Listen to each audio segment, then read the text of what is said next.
I want to talk to the gardener who has been doing everything right. You water consistently, you feed on schedule, you picked a sunny spot and got your transplants in on time. And yet something is still a little off. The leaves are not quite as deep green as you were hoping. The fruits are smaller than you pictured. There might even be a dark sunken patch showing up on the bottom of one of them, and you cannot figure out what went wrong because by every measure you can think of, you have been a good gardener this season. I know that feeling well. I spent years standing in front of tomato plants that should have been thriving and were not, going through everything I had done and coming up empty. What I eventually learned, and what I wish someone had sat me down and told me back at the beginning, is that the problem is almost never what you were doing. It is a handful of small, specific things you have not done yet. Once you start doing them, your tomato plants respond in a way that honestly catches you off guard. The color deepens, the growth picks up, the fruits come in heavier and cleaner, and your whole season shifts from one where you are constantly managing problems to one where you are just harvesting. Let me walk you through every single one of them. If you are new here, welcome to the Gardening Grandma. Hit that subscribe button right now and let us get your tomatoes the season they deserve.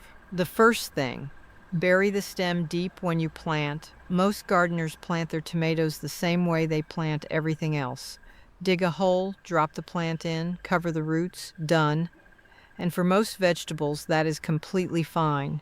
But tomatoes are not like most vegetables. They have a remarkable ability to grow roots directly from their buried stem. Every one of those tiny little hairs along the stalk can become a root if you give it the chance. Here is what most gardeners never discover until the damage is already done. Planting shallow means your tomato is relying on the root system it came with. Modest, young, limited to whatever space it developed in that little nursery pot. Planting deep means it builds a brand new 1, 2, or 3 times larger in the first few weeks in the ground. My rule now is simple. Remove the lower leaves from the transplant, leaving just a few healthy sets at the top, and bury about 2/3 of the stem underground. What you get is a plant anchored so deeply and fed by such an extensive root system that it can pull water and nutrients from a far larger area of soil, handle summer heat and dry spells without falling apart, and push out vigorous growth above the soil line that you will notice within a matter of weeks. The second thing, get calcium into the soil before you need it. If you have ever grown tomatoes and had a beautiful season suddenly turn heartbreaking when you found a dark, sunken, leathery patch on the bottom of your fruits, that is blossom end rot. And once it shows up on a fruit, that fruit cannot be saved. Here is what most gardeners never discover until the damage is already done. Blossom end rot is almost always a calcium deficiency, and the time to address it is before you ever see it. The cheapest fix I know is crushed eggshells. Save them through winter, crush them fine, and work them into the soil around your transplants at planting time. They break down slowly and release calcium right where the roots can reach it. If you did not save eggshells, agricultural lime from your garden center is equally effective and costs almost nothing. My rule now is simple. Calcium goes in early before flowering starts, because by the time blossom end rot appears, the fruits already affected will not recover. Prevention is the only strategy that actually works here. The third thing, water at the base, not from above. This one feels like a small detail and turns out to be one of the most important habits in the entire tomato garden. When you water from above, when you spray over the leaves and let water splash onto the foliage and run down the stem, you are creating exactly the conditions that fungal diseases love. Early blight and leaf spot both spread through moisture sitting on leaves, and once those diseases take hold, you are spending the rest of the season playing defense on a plant that should be producing. Here's what most gardeners never discover until the damage is already done. By the time you see those dark spots spreading up from the bottom of the plant, the disease has been building for weeks. My rule now is simple. Every drop of water goes at the soil, aimed directly at the root zone, with the leaves staying as dry as possible. A soaker hose does this automatically. With a watering can, just slow down and aim carefully. And while we are on the subject of watering, consistency matters just as much as where you aim. Tomatoes that go through cycles of bone dry and then suddenly soaked end up with cracked fruits and stressed, shallow roots that can never fully support the plant. A deep, slow soak a few times a week, letting the soil moisture stay as even as you can manage, does far more for your plant than a light sprinkle every single day. The fourth thing, pinch out the suckers. If you have never heard of tomato suckers before, this might be the thing that changes your whole season. Suckers are the small shoots that grow in the joint between the main stem and a branch, that little V-shaped gap where the two meet. Left alone, each one becomes a full branch. Those branches grow more branches. Your plant throws out more and more vegetation until it is a massive sprawling bush that is pouring energy into growing more plant instead of growing more tomatoes. Here is what most gardeners never discover until the damage is already done. A tomato plant will keep expanding almost indefinitely if you let it, and every bit of that extra vegetation comes directly out of your fruit. I have walked through gardens where a single unsuckered plant had become so enormous it was shading out everything around it, and carrying a modest handful of tomatoes for all that effort. My rule now is simple: pinch suckers out while they are still small, before they get longer than your finger. For the tiny ones, you do not need tools, just snap them off cleanly at the base. For slightly larger ones, a clean pair of scissors makes a neater cut with less damage to the surrounding stem. One note worth knowing: if you are growing a determinate variety that grows to a set size and produces all its fruit in a shorter window, you do not need to sucker as aggressively. But for indeterminate varieties, the kind that keep climbing and producing all season long, regular suckering keeps the plant focused and your harvests coming in steadily all summer rather than in one chaotic burst. The fifth thing, feed the right nutrient at the right time. Tomatoes are hungry plants, but what they are hungry for changes as the season moves. Early on, when the plant is establishing roots and pushing out stems and leaves, it needs nitrogen. Nitrogen drives leafy green growth and gets a young plant looking full and vigorous. But here is where many gardeners accidentally work against themselves. Once your plant starts flowering, too much nitrogen pushes it to keep making leaves instead of setting fruit. Here is what most gardeners never discover until the damage is already done. A gorgeous, deep green, luxuriously leafy tomato plant in midsummer that is barely producing is almost always getting too much nitrogen at exactly the wrong time. My rule now is simple.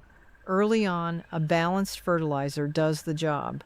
Once flowers start opening, shift to something higher in phosphorus and potassium, the nutrients that support flowering, fruit set, and flavor. Banana peel tea, peels soaked overnight in water, strained, and poured at the base of the plant, gives a gentle potassium boost that costs nothing extra and is one of those old tricks that genuinely earns its place in any kitchen garden. We are halfway through.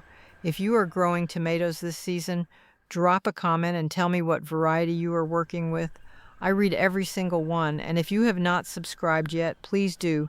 New gardening tips every week right here. The sixth thing, mulch properly and do it early. A good layer of mulch around your tomato plants does several things at once, and most gardeners either skip it or do not spread it wide enough to matter. It holds moisture in the soil so your watering goes further. It keeps soil temperature more stable, so the roots are not being stressed by the full intensity of summer heat just below the surface. And it creates a physical barrier between the soil and the lower leaves, cutting down on the splashback that carries disease up from the ground with every watering. Here is what most gardeners never discover until the damage is already done. Bare soil around a tomato in summer is a disease highway. My rule now is simple. Lay down 2 to 3 inches of straw, wood chips, or dried leaves in a wide circle around the plant, and keep it an inch or two away from the base of the stem. Piling mulch right up against the stem traps moisture where it should not be and can cause rot right at the soil line. Spread it wide. You want it covering the whole root zone, not just the immediate area around the plant. The seventh thing, support the plant before it needs it. A lot of gardeners wait until their tomato is already flopping or leaning before they put a stake in the ground. By that point, you are dealing with bent stems, broken branches, and a plant under real stress. Get your support in place at planting time or shortly after, while the plant is still small and can grow naturally into whatever structure you provide. Whether you use a cage, a stake, or a trellis, the goal is the same. My rule now is simple. For tall, indeterminate varieties, a sturdy stake driven deep and tied loosely to the main stem as it grows works beautifully. Use soft ties, fabric strips, or loose loops of garden twine, nothing that digs into the stem as it thickens. A plant that grows upright from the beginning gets better air circulation, carries its fruit without strain, and is far easier to work around at harvest time. The eighth thing, remove the lower leaves as the season moves on. As your plant grows taller and the canopy fills in, the leaves closest to the ground gradually lose their usefulness. They are shaded out by everything above them and contributing very little to the plant's energy, but they are sitting near the soil where disease spores, moisture, and splashback can reach them easily, which makes them more of a liability than an asset. Here is what most gardeners never discover until the damage is already done. Those lower leaves are often the first place fungal disease takes hold, and from there it climbs. My rule now is simple. Starting about a month into the season, begin removing the lowest leaves, anything within about a foot of the ground. Do it gradually, a few at a time, with clean scissors so you are making a neat cut rather than tearing the tissue. This single habit improves airflow at the base of the plant, reduces disease pressure noticeably, and keeps the plant's energy directed upward toward the parts that are actively growing and producing. The ninth and final thing, use Epsom salt to wake the plant up. Epsom salt is magnesium sulfate. Magnesium sits at the literal center of every chlorophyll molecule. It is what keeps leaves green and drives the plant's ability to convert sunlight into energy. Here is what most gardeners never discover until the damage is already done. When tomato leaves turn yellow between the veins while the veins themselves stay green, that very specific pattern almost always signals a magnesium shortage. My rule now is simple. Dissolve 1 tablespoon of Epsom salt in a gallon of water and apply it at the base of the plant every 2 to 3 weeks through the growing season. You can also spray a slightly weaker solution directly on the leaves in the early morning, giving the plant time to absorb it before the sun gets intense. Most gardeners who try this for the first time see a visible change in the color and fullness of the plant within 1 to 2 weeks. It will not solve every problem, but as a low-cost regular addition to your routine, it absolutely earns its place. 9 things, and not one of them requires a special product or a complicated system. Bury the stem deep, get calcium in early, water at the roots, pinch the suckers, feed the right thing at the right time, mulch properly, support early, remove the lower leaves as the season goes on, and give the plant a magnesium wake-up when it asks for one. Your tomato plants have been waiting on you. Now you know exactly what they were waiting for. If this helped you, hit subscribe and share this with one tomato gardener who is still trying to figure out what is going wrong. Leave a comment and tell me which of these you are trying first. I genuinely want to know. Until next time, happy gardening. Take care of yourselves and take care of those beautiful gardens of yours.